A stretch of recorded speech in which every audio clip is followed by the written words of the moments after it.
Devant le Conseil de sécurité de l'ONU mercredi, Valentine Rugwabiza, chef de la mission des Nations Unies en Centrafrique, a présenté un état des lieux de la situation sécuritaire dans le pays, en mettant particulièrement en avant le respect de l'accord politique signé à Khartoum en 2019 entre le gouvernement centrafricain et 14 groupes armés.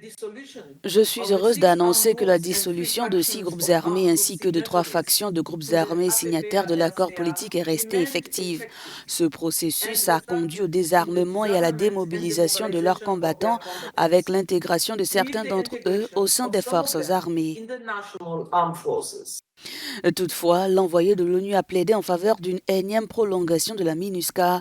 Elle a souligné que cette mission devrait être dotée de moyens supplémentaires pour soutenir les autorités dans l'organisation des prochaines élections locales. Le risque d'un retour en arrière demeure. Les progrès tangibles et transformationnels réalisés en étroite collaboration avec le gouvernement centrafricain doivent désormais être étendus et consolidés. Le rôle de la MINUSCA reste essentiel dans ce processus. Nous comptons donc sur le soutien continu et concerté de ce Conseil pour proroger le mandat de la MINUSCA d'une année supplémentaire jusqu'au 15 novembre 2025 et pour mettre à disposition des ressources proportionnées et opportunes afin d'assurer sa mise en œuvre. En Centrafrique, la réputation des casques bleus est ternie par de fréquentes accusations d'abus ou d'exploitation sexuelle avec des centaines de victimes, selon des rapports de l'ONU.